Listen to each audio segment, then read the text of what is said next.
In for repair today we have our John Deere 8430, we also have a John Deere 6600, our John Deere 6910 is in, and our John Deere 6930. Just before we get started, I want to bring attention to a truck run now. It's probably the one of its kind in Ireland. I'm going to read it out here because it's the first run of its kind in Ireland for darkness into light with such a long distance. So it's from Edenderry to Kanturk, which takes place on the 20th of April.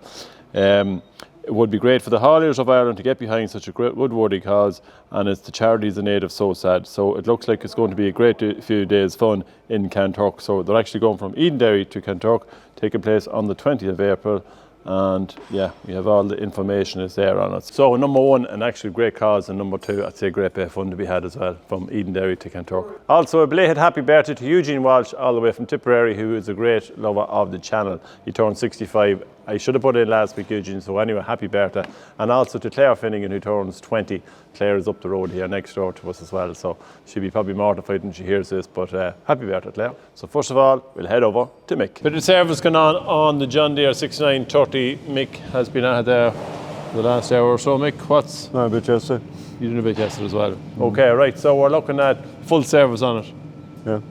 Well, engine oil filter, fuel filters, clean the air filter, transmission stone, hydraulic we have to do. I don't think we have a filter we can check.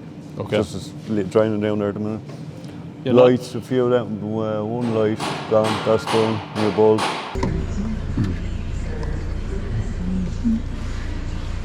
Alright, what's that?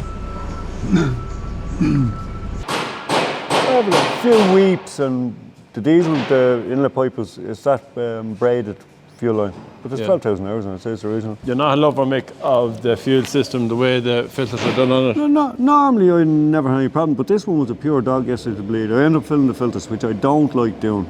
Why? Because your injector nozzles are so fine. If you get the slightest speck of dirt in there, you're into bucks. Yeah. So Mick, can you explain just the way the fuel system works? And I'll try. I'm not well up enough on these, but that's your fuel coming up from the electric lift pump on this, which is down there somewhere.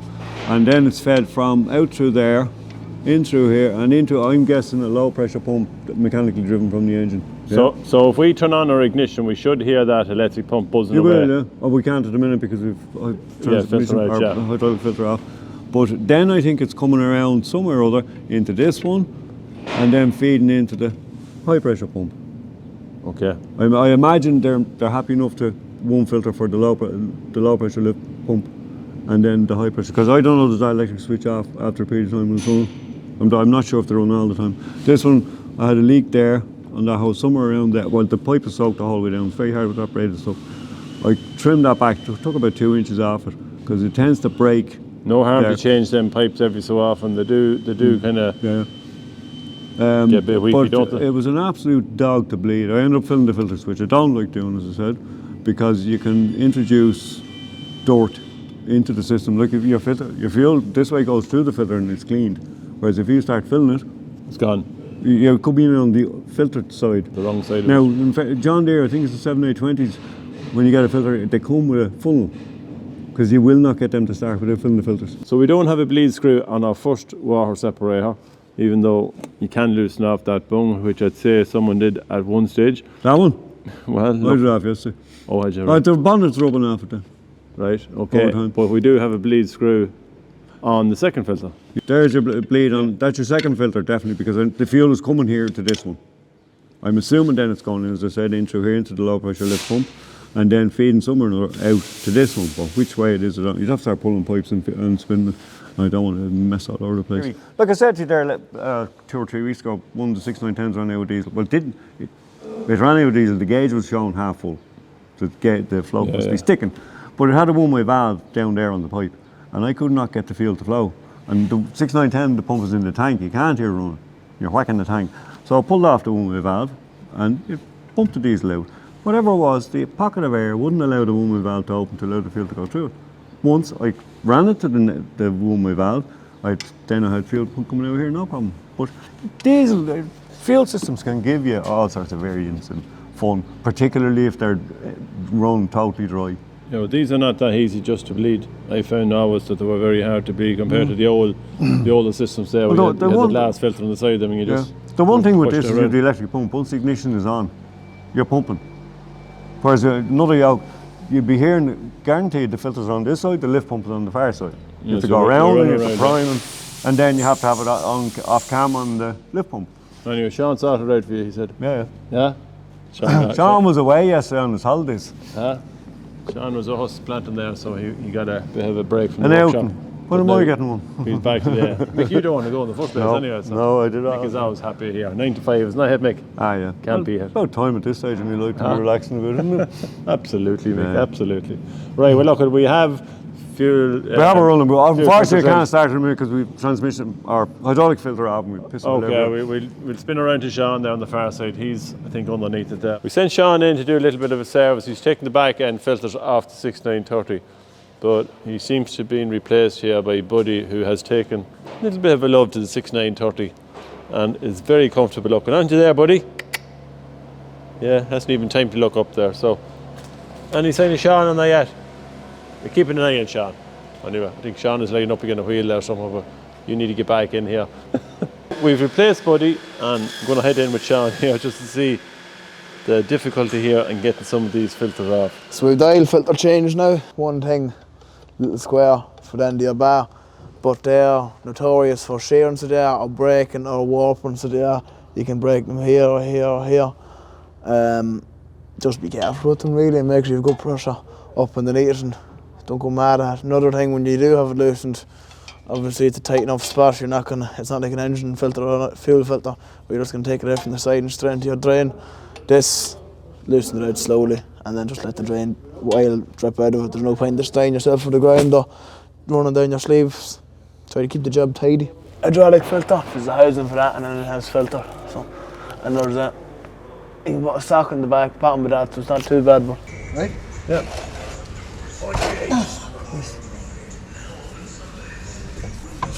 Thank you.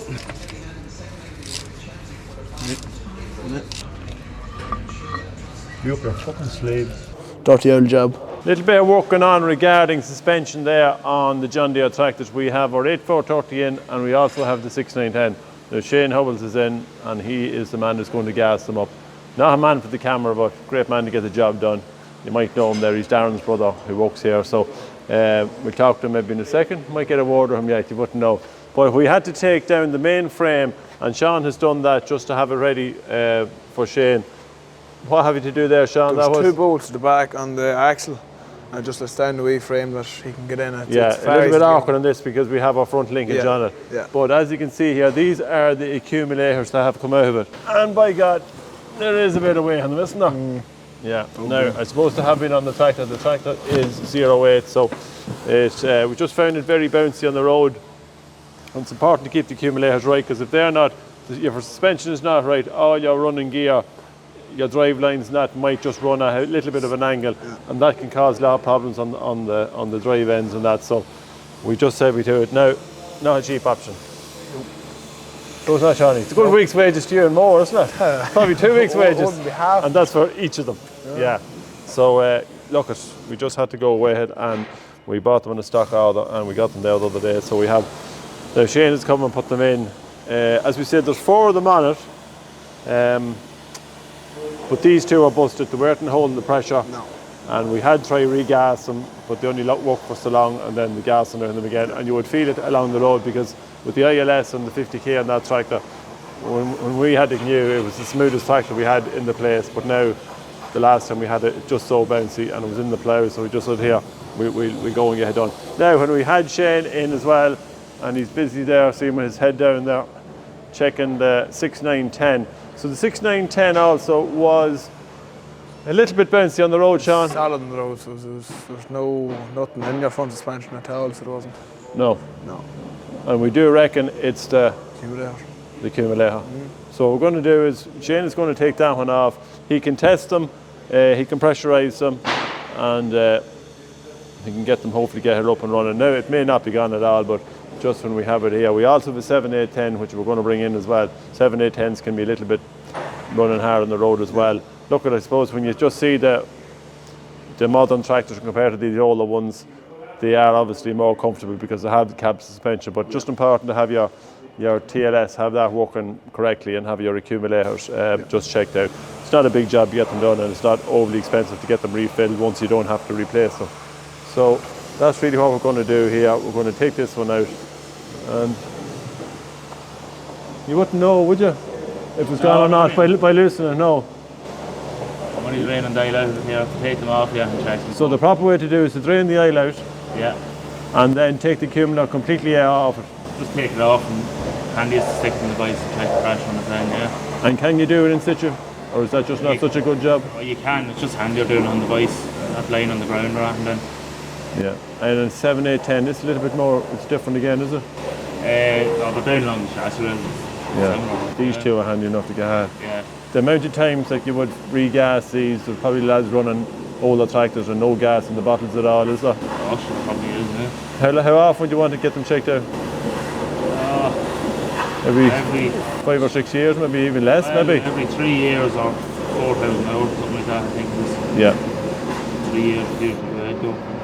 Yeah, so I'd say there's a lot of lads out there that would never probably check them once they put them in. They think they have TLS, but you might have the accumulators, but you mightn't have anything in them. So hopefully now that will leave it. We'll have a go in a while. We can send Sean out on the road because he has tested beforehand, and we'll give you the job of testing again. No matter.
We have a pickup hitch cable to do on the 6600.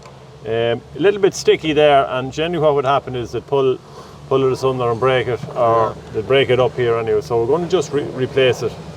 Now to do that, And love. we have to take off the strut for the back window, and then we also have to take off the bracket that holds it on. We did put a new piece of padding on that, so that may now come back off because we didn't know that the hitch cable was Gone. gone at the time. So we're going to take that back off and put a hitch cable into it. Just important to have the pickup hitch free and working well on it. Otherwise, they'll just either break it here or break it at the butt, isn't it? Yeah. Big strong lads there, Sean, you know, and they break that anyway, that's one thing for sure, yeah. You'll see a lot of them broken in the John Deere's where the cable is gone. And that's something as well, if the hitch rods are not fully adjusted, or adjusted properly I should say, that once you have clearance to let the hitch out. It's also, keep your bottom of the hitch clean. So the reason I pushed up on the bay, just pull them out of it, yeah. Just keep it clean and keep it right. Okay, well look, hopefully we have the right cable, because these sometimes can be a little bit of a nightmare to get the right cable to fit them and to get it all put together, but we leave you out there. Only one way to find out, just do it. Yeah, exactly. So Mick, this is the cable. How are we looking compared to the one that's in it? Cable looks the same. That's the cab end. This is the pickup hitch end down the bottom here. That end is wrong, but I can swap the one off the one. This is rotten down there, so it's a grinder job to get that off. So this is where your adjustment is on it? Yeah. That cable actually runs, if you can see it here, Carl, I'm not sure, but this side, it runs the black one here, going down there. To get these on, you got to split this here. You got to back that off. The bracket has only a slot that diameter, so to get it on, you got to take that off. Feed this in, then push it through. Put the nut back on, and afterwards, then obviously adjust. Thread your pup. I should be taking it off on you. And then make that's like a little bit of nylon, is it? Some plastic or coating. I don't know. I think that dries up or aged, hardens, or That's what you're trying to do, is it? yeah. But I'm going to take it. I'm going to take it off again anyway. Yeah, so it's some sort, and look at, I mean, It's the same on the spool ones. they just have a life, and that's a couple. You get a couple of years out of them, and that's it. Really, they kind of get, there's no way of lubricating on them and keeping them free. I don't know. The cable is way in under cover. If you could get a squirt in there, like obviously if it's it's not usually going to go uphill. You'd expect to come down. But if we have to pull the cover off there, and you see down where this end here is hooked up. Now, whether you could get a shot of oil down there every so often, I wouldn't go. It's quite tight there. Might put a shot in it before we go in, Mick. Yeah. Yeah. That's it. Pick up hitch cable. Not a simple thing to do, no? Just fiddly. Just fiddly, just And awkward, yeah. in here, which is always missing, up there there's a grommet. You can't Get into feel the cab. Can't feel it. Huh? Yeah. The other thing with them on the 610, 920, 6930s, when that fellas push it, they pull this out of here. And then your bare wires, and what's right beside it? Your fuse board. That's not a good job. Nobody's seen it through here. Yeah. So that's it for this week's Workshop Wednesday. Don't forget to like and subscribe to the channel. You will get a notification on your phone. So from everyone here at Finnegan's Farm, we'll talk to you all next Wednesday.